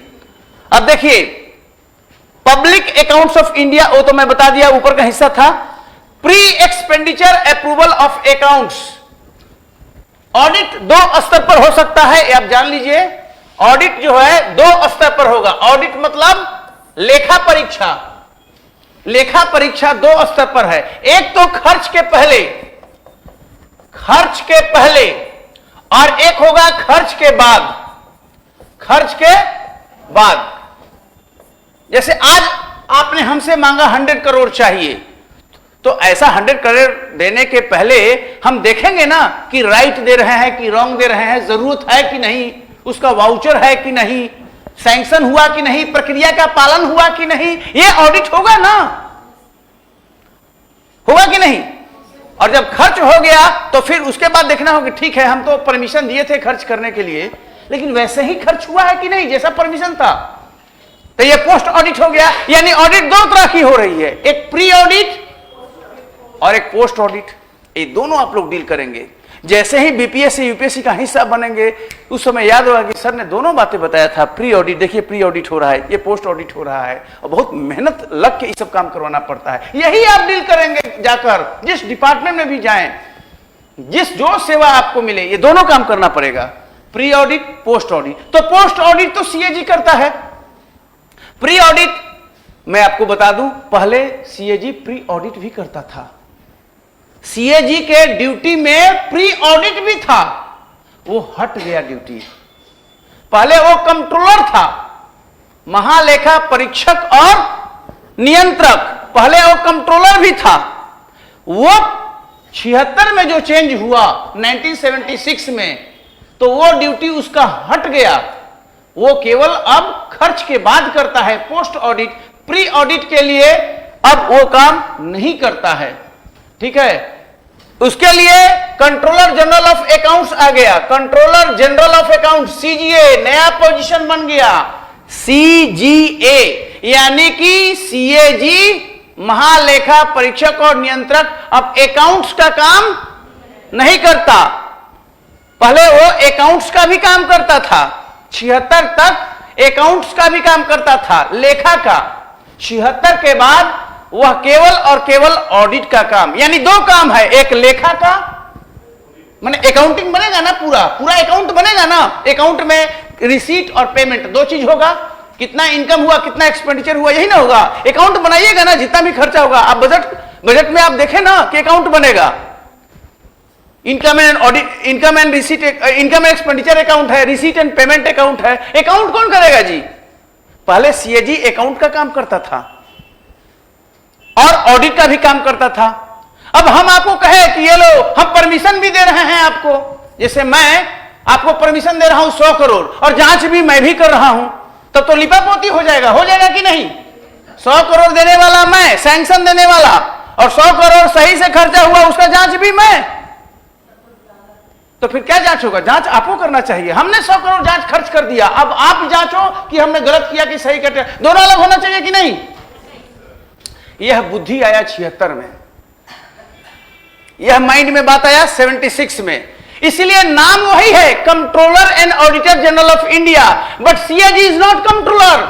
आज पहली बार जान रहे होंगे आप, possibly CAG is not controller, लेकिन नाम से उसका यह वर्ड नहीं हटा। अभी भी नाम में लिखा हुआ है controller and auditor general of India, but controller मतलब अकाउंटिंग का काम। अकाउंटिंग का काम 76 में हट गया, अब वो केवल है ऑडिटर जनरल ऑफ इंडिया, लेकिन नाम अभी भी लिखा जाता है controller and auditor general of India. अब जाके बाहर पूछिए, जिन लोगों को पॉलिटी में इंटरेस्ट नहीं है वो लोग ये पूछिए कि सीएजी रियली में कंट्रोलर है क्या? नहीं है।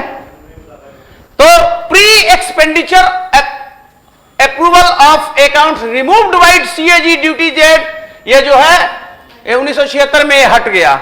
अब CAG only acts as auditor general, not controller, क्योंकि 76 में एक नया पोजीशन आ गया, controller general of accounts. Controller general of accounts, अब अकाउंट का सारा काम यह बंदा करता है। यह फाइनेंस मिनिस्ट्री में होता है और बहुत सीनियर पोजीशन है, ये काफी सीनियर पोजीशन है फाइनेंस मिनिस्ट्री में, वित्त मंत्रालय में यह बंदा बैठता है।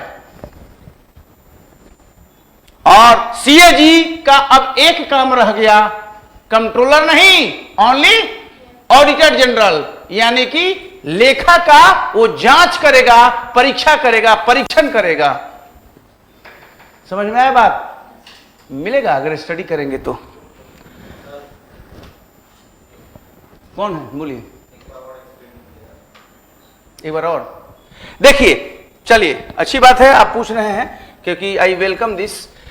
कोई भी जो खर्च है पहले अकाउंट्स बनाइएगा ना, अकाउंट्स बनेगा कि नहीं? क्योंकि आपके अकाउंट्स में पैसा आ रहा है, तमाम पैसा आ रहा है और उसी अकाउंट से पेमेंट भी हो रहा है। तो एक होता है प्री एक्सपेंडिचर, यानी कि खर्च पूर्व, खर्च करने के पूर्व हो रहा है बातें। तो कैसे अकाउंट रहेगा, कैसे रिसीट सही हुआ, पेमेंट सही हुआ कि नहीं, यह एक वर्क हुआ।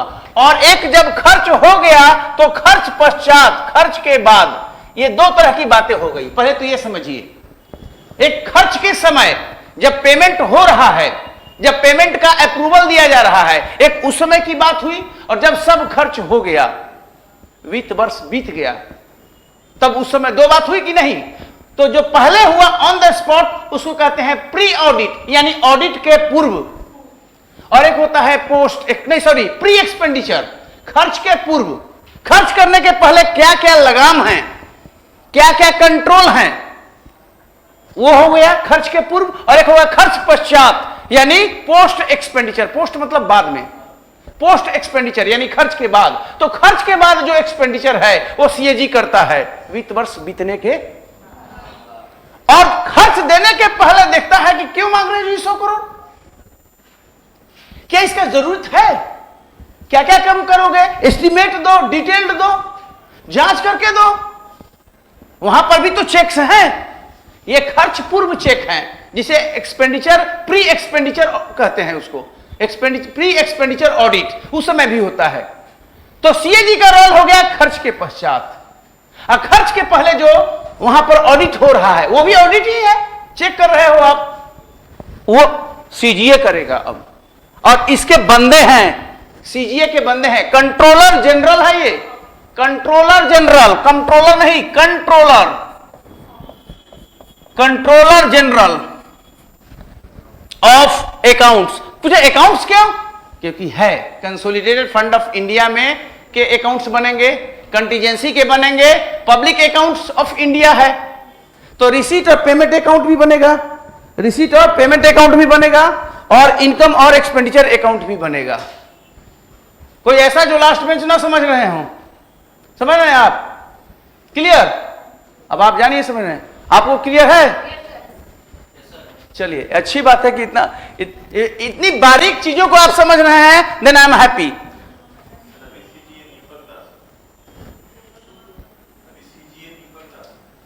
चलिए, आप इतना इंफॉर्मेशन रख रहे हैं ना, कम से कम आप पूछिए इस बातों को। अब देखिए यहां पर 3 टाइप्स ऑफ ऑडिट हो रही है, 3 तरह की ऑडिट हो रही है जी। खर्च के बाद ऑडिट कर रहे हैं हम सीएजी के बारे में बता रहे हैं। तो सीएजी मतलब खर्च के बाद, पोस्ट एक्सपेंडिचर ऑडिट है कि नहीं। वित्त वर्ष बीत गया है, अब सीजीए में नहीं पढ़ा रहा हूं। तो यहां पर एप्रोप्रिएशन अकाउंट हो रहा है। एप्रोप्रिएशन बिल मैंने बताया, एप्रोप्रिएशन एक्ट बन गया, तो चार्ज एक्सपेंडिचर और मेड एक्सपेंडिचर, जो लोग हमारे प्रीवियस क्लास में थे, हर प्रकार का खर्च जो भारत के कंसोलिडेटेड फंड ऑफ इंडिया से हो रहा है, भारत की संचित निधि से 1 रुपया जो निकल रहा है या जो 1 रुपया उसमें आ रहा है, वो अकाउंट होगा। अकाउंट में दोनों होगा, एक तरफ रिसीट, एक तरफ से पेमेंट, कैश बुक, वो सारा चीज एप्रोप्रिएशन अकाउंट, फाइनेंस अकाउंट और पब्लिक अंडरटेकिंग। पब्लिक अंडरटेकिंग गेल भेल जितना भी आपका पब्लिक सेक्टर यूनिट्स है, सरकारी कंपनी है, ओएनजीसी हो गया, जितना भी सोच लो, public undertaking, PSU, public undertaking, public sector units है ना, पीएसयू, सबका अकाउंट होगा। आईआईटी जितने भी हैं, आईआईएम हैं, एनआईटी हैं, सेंट्रल यूनिवर्सिटी हैं, सब में भारत सरकार पैसा देती है। जैसे ही समय बीतेगा इनकी टीम आ जाएगी, दिखाओ जी कैशबुक दिखाओ, कैशबुक दिखाइए, पूरा सारा मांगेगा, उसका नियुक्ति गलत कैसे कर दिया, तब ना सब बात आती है कि वो गलत किया, ये गलत किया, वो गलत किया। जब सीएजी के लोग वहां पहुंचता है तो ये तरह की ऑडिट होती है। लीगल ये सब ज्यादा है, ये चीज नहीं है आपके लिए। एक्ट, इसको आया हुआ है क्वेश्चन, ध्यान रखिएगा, इसलिए मैं बता रहा हूं। सीएजी को कहा जाता है गाइड, सीएजी को बोला जाता है गाइड। गाइड जानते हैं ना, टूरिज्म में गाइड क्या होता है, दिखाने वाला, सबको दर्शन दिखाने वाला, कराने वाला। फ्रेंड ये दोस्त है, और ये फिलोसफर, ये दार्शनिक है। किसका? लोक लेखा समिति, पब्लिक अकाउंट्स कमेटी का यह फ्रेंड है। लोक लेखा समिति, जिसमें 22 लोग होते हैं, 15 लोकसभा से, 7 राज्यसभा से। और इस पर एक डेडिकेटेड वीडियो है हमारा, 20 प्रश्न का उत्तर मैं दिया हूं पीएससी का। अब तक जितना भी question state public service commission में पूछा हुआ है लोक लेखा समिति से, 20 क्वेश्चन, उसका आंसर दिया हुआ हूं। यू कैन रेफर दैट, वो मेरा ऑलरेडी वो पब्लिक शूट किया हुआ है। 20 प्रश्न हैं उसमें। तो पीएससी पार्लियामेंट की कमेटी है, जो सीएजी रिपोर्ट देता है, पूरा सर्जरी करके, पुलिंदा बनाकर देता है, जांच करके, जो घोटाले निकलती हैं उसी की जांच करता है पीएससी। और जब पीएससी उस पर अपना एक समरी बनाकर देता है पार्लियामेंट में, और तब शुरू होता है डिबेट कि क्या हुआ गलत और क्या हुआ सही। पीएससी, अब समझिए ऐसे बात को कि सीएजी रिपोर्ट किसको देगा? ऑडिट का रिपोर्ट, ऑडिट रिपोर्ट ये देता है ना, ऑडिट रिपोर्ट ये देगा प्रेसिडेंट ऑफ इंडिया को, और प्रेसिडेंट ऑफ इंडिया के माध्यम से ये चला जाता है, फिर ये पीएससी को होगा, और पीएससी से फिर पार्लियामेंट में यहां पर डिस्कस होता है, संसद में। ऐसे फ्लो मूव करता है, इस तरह से होता है। तो क्वेश्चन एक नहीं अनेक बार आए हुए हैं कि कौन लोक लेखा समिति का फ्रेंड है, फिलोसफर है, गाइड है। It is CAG. इसको कहा जाता है कि भारत में मेधा प्रणाली का रखवाला कौन है, पूछा हुआ है। वॉचडॉग, वॉचडॉग, सिक्योरिटी गार्ड है ये, watchdog of merit system in India, so many time पूछा हुआ है पीटी में। ये गार्जियन ऑफ पब्लिक पर्स कौन है? जो लोक निधि है, पब्लिक पर्स, पर्स समझते हैं ना, जो पब्लिक पर्स है, लोक निधि है, उसका गार्जियन कौन है? संरक्षक, सीएजी, क्योंकि वही बताता है कि सही ढंग से काम हुआ कि नहीं हुआ। और यह सेंट्रल रिक्रूटमेंट एजेंसी है, ध्यान में रखिए। 4 को कहा जाता है bulwark, bulwark of Indian democratic system. Bharat अगर लोकतंत्र में भारत में भी चल रहा है तो 4 लोग, यह बिल्डिंग है, ध्यान दीजिए,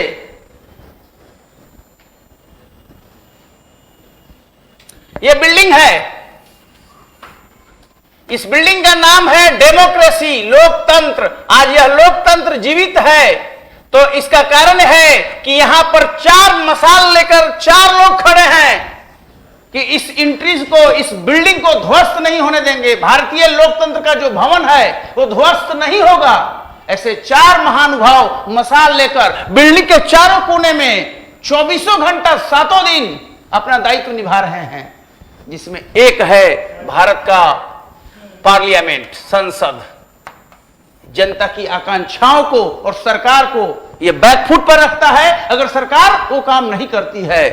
एक हुआ सीएजी जो कहता है कि खर्च सही ढंग से तुमने नहीं किया, और एक सही आदमी को सिस्टम में लाता है चुनकर, यूपीएससी।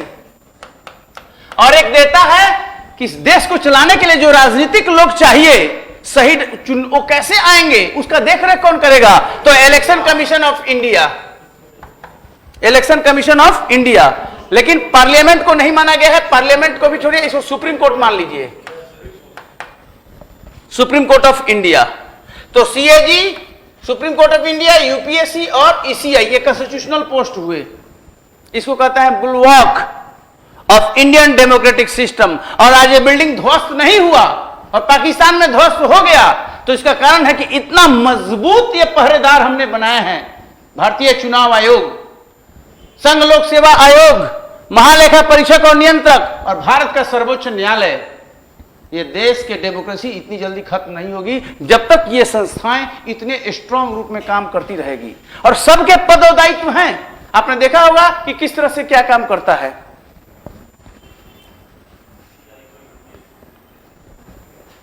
अबे देखिए यहां क्या चीज, क्या बोले, कुछ बोले ना, नहीं समझ में आ रहा है। Responsibility to uphold the constitution of India.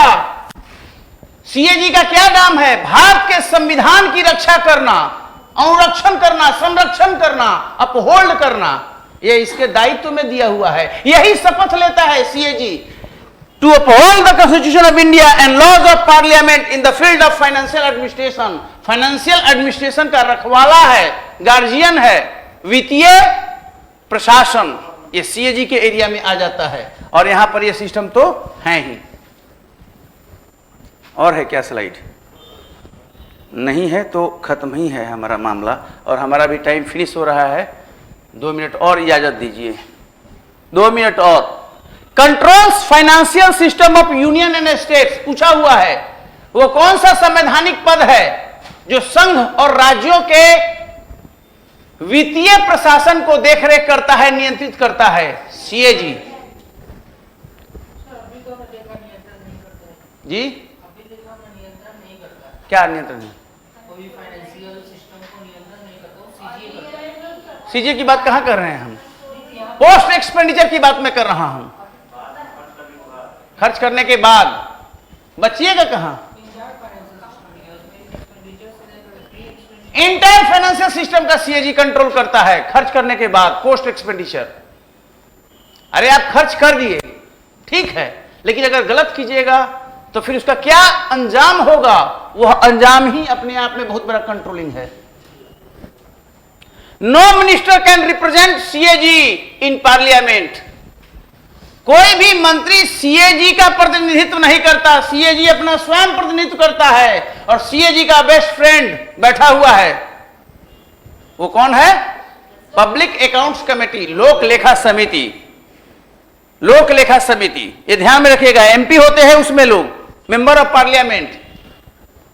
Significance ये इंपॉर्टेंट है, जो फाइनेंशियल अकाउंटेबिलिटी की बात है। पार्लियामेंट, कार्यपालिका सारा खर्चा करती है, पैसा कार्यपालिका करती है ना, जो पैसा खर्च की, तो ये वित्तीय जो दायित्व है वो कैसे इंश्योर होता है? कैसे आप मानते हैं कि उत्तरदायित्व लागू होता है? वित्तीय उत्तरदायित्व, फाइनेंशियल रेस्पॉन्सिबिलिटी जो पार्लियामेंट की है, जो एग्जीक्यूटिव जिम्मेवार रहता है पार्लियामेंट के प्रति जहां तक फाइनेंस का मामला है, वो कैसे इंश्योर होता है? सीएजी के थ्रू।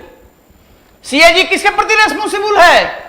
राष्ट्रपति के प्रति, राष्ट्रपति के प्रति, काउंसिल ऑफ मिनिस्टर्स के प्रति, सुप्रीम कोर्ट के प्रति और संसद के प्रति। क्या ऑप्शन होगा? सीएजी किसके प्रति रेस्पॉन्सिबल है?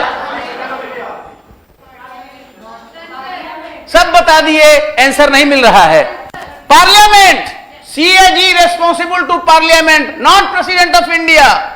सीएजी पार्लियामेंट के प्रति दायित्व अपना निभाता है। राष्ट्रपति कहां आ गया? रिपोर्ट तो किसी को दो, कोई मतलब नहीं, रिपोर्ट देने से क्या हुआ? सीएजी रेस्पॉन्सिबल टू पार्लियामेंट पूछा हुआ क्वेश्चन है। सीएजी एजेंट ऑफ पार्लियामेंट पूछा हुआ है, पार्लियामेंट का एजेंट है। Conducts audit of expenditure on behalf of parliament, parliament के तरफ से ये खर्च का ऑडिट करता है। CA is responsible only to parliament. यह सब लाइन मैंने ऐसे नहीं लिखा है, आया हुआ है क्वेश्चन, मैंने सीधे यहां पर डाल दिया है इसको, कि जिनको मैं पढ़ा रहा हूं उनको कभी भी माइंड में स्लाइटेस्ट डाउट ना हो इस बारे में जहां तक बात है। लिमिटेशन, पद की सीमाएं भी होती है। Secret service expenditure is limitation on audit role of CAG as he cannot control this all the particulars. Secret service commission, secret service commission मतलब कुछ ऐसे खर्च होते हैं जिसका वो नहीं कर सकता। कहां खर्च हुआ, कहां क्या दिए, जो एजेंसीज हैं, गुप्तचर ब्यूरो वगैरह, कुछ ऐसे चीजें हैं जिन पर वो हाथ नहीं डालता।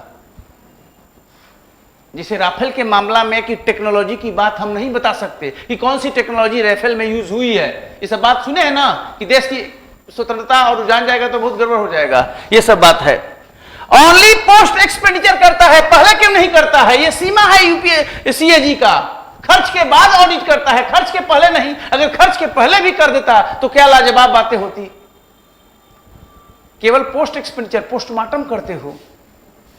अब जो हो हल्ला होना है होता रहे, 10 दिन तक होगा, सब लोग फिर शांत हो जाएगा, फिर जनता 5 साल बाद जवाब देगी। यही ना बात है। अगर पहले ही हो जाए, जिस समय चेक वहीं पर हो जाए तो शानदार रहता। ये लिमिटेशन बताता है कि ओनली पोस्ट एक्सपेंडिचर रोल है, खर्च करने के बाद उसकी भूमिका है, प्री एक्सपेंडिचर नहीं है। होता है लेकिन सीएजी जैसा नहीं होता है, वो रोबस्ट सिस्टम नहीं है। Pre expenditure roles removed in 76 में खर्च पूर्व ऑडिट हटा दिया गया। पहले करता था, अब काहे हटाया वो अलग बात है। Recommendation advisory in nature but union government has reason for non acceptance. UPSC recommend करती है, अनुशंसा करती है भारत की सरकार को, ये एडवाइजरी होता है, गवर्नमेंट नहीं भी मान सकती है यूपीएससी के रिकमेंडेशन को। कई एक रिकमेंडेशन देता है कि सिलेबस में ये कीजिए, ऑप्शनल हटा दीजिए, ऐसे रिफॉर्म कीजिए। सुझाव देने के लिए स्वतंत्र है यूपीएससी भारत की सरकार को, लेकिन भारत सरकार उसको मानने के लिए स्वतंत्र नहीं है। UPSC is not consulted while making appointments और post in favour of backward class of citizens. SC ST जो रिजर्वेशन होता है, कैसे देना है, क्या देना है, उस विषय पर सरकार यूपीएससी से राय नहीं लेता है। लिमिटेशन की बात हो रही है। और that is the last slide. Role of CBC delimits. Role of CBC जो सेंट्रल विजिलेंस कमीशन है, पहले डिसिप्लिन के मैटर पर पहले क्या होता था? अनुशासन के मामले में यूपीएससी से पूछा जाता है, इस बंदे को डिसमिस करना है, इस बंदे पर विभागीय कार्रवाई करना है, डिपार्टमेंटल एक्शन, सब यूपीएससी से पूछा जाता था। अब सीबीसी के पास मैटर जाने लगा। यूपीएससी के पास भी है कुछ मामलों में, लेकिन अब मैटर, डिसिप्लिन वाला मैटर किसके पास जाने लगा? CBC, central vigilance commission. केंद्रीय सतर्कता, तो कमी हुई ना कुछ पावर में, लिमिटेशन बना ना। यूपीएससी में discipline, not concern with classification, control and service. IAS CCA role है, classification, control and appeal rules है, ये सब भी बना हुआ है। ये सब जो होता है उसमें यूपीएससी को कंसल्ट नहीं किया जाता। समझते बात? इस सब मामले में यूपीएससी को कंट्रोल नहीं किया जाता। और इसी के साथ हम जो है चीजों को समेटते हैं। सो हाउ टू बैक हो गया। तो आज मैंने आप लोगों के समक्ष सीएजी और यूपीएससी का एक समग्र पिक्चर रखा। मेरे विचार में कुछ छूटा नहीं है। अगर आपने धैर्य धारण करके इसका श्रवण किया होगा तो निश्चित रूप से आपका स्ट्रॉन्ग होल्ड आज बना होगा, और अगर घर पर जाकर उसको आप पढ़ लेंगे तो आप मास्टर बन जाएंगे। प्रीलिम्स, मेंस, इंटरव्यू और कहीं भी जाएंगे आप इस पर व्याख्यान भी दे सकते हैं। सीएजी के रोल को आपने समझा है, इतना बड़ा है। अगले क्लास में मैं बताने वाला हूं कल election commission of India, Bharat निर्वाचन आयोग, अगेन बुलवार्क ऑफ इंडियन डेमोक्रेसी, और चुनाव के बारे में संपूर्ण तथ्य आपके सामने होंगे। और एक टॉपिक बचेगा, governor. With this I will finish this